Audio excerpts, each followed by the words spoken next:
reportage et l'interview à bord de la 208.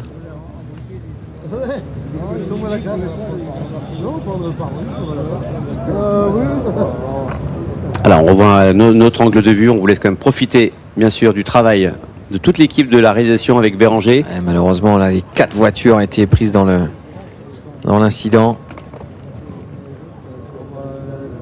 C'est Fabrice Lefebvre qui avait pris le dessus sur Cyril Coué, vous voyez au loin là, et en fait je pense qu'il a eu un autre angle de vue. Apollo a dévié et Cyril Coué a pris le dessus. Est-ce qu'il n'aurait pas crevé dans... non, pourtant. Non, je pense que c'est le tour suivant. À moins qu'il ait pris un élément ou quelque chose sur le circuit. Voilà, merci pour les replays. Allez, on laisse la parole à Fabien Payet qui va vous accueillir à bord de la 208 en mode supercar.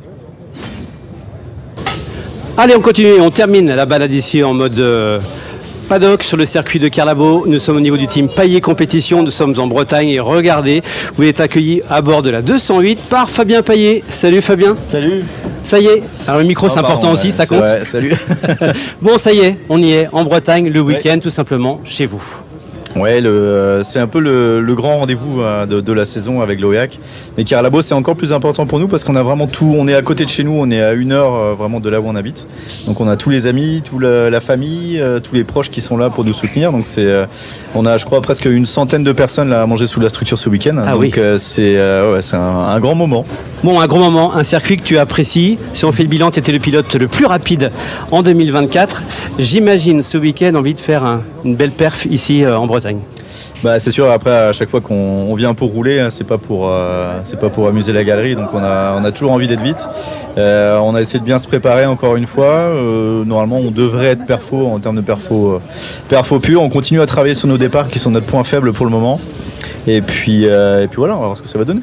Bon, c'est vrai que cette semaine sur les réseaux sociaux du Team Payet, on a vu des choses, des nouvelles structures, des choses qui sont passées, je crois, sur le train arrière, non ?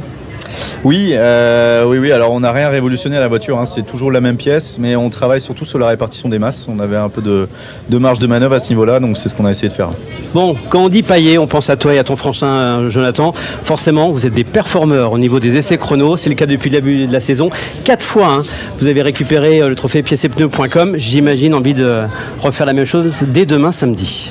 Ah oui, c'est sûr. Mais après, si on pouvait ne pas s'arrêter là, ça serait bien. Non, c'est vrai qu'en perfo pur, c'est sûr on est très bien. Il n'y a pas de secret là-dessus.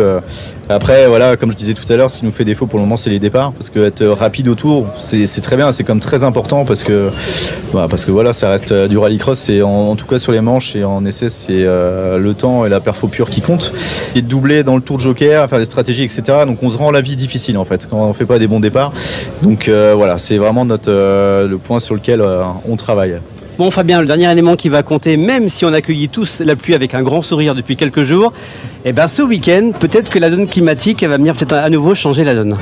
Ouais, on suit la météo de près. Alors ils annoncent un petit peu de pluie, je crois, en début d'après-midi, un petit peu de dimanche encore, mais les cumuls ont l'air d'être plutôt faibles. Bon, et puis ça change d'heure en heure surtout, donc à mon avis, on verra le jour même.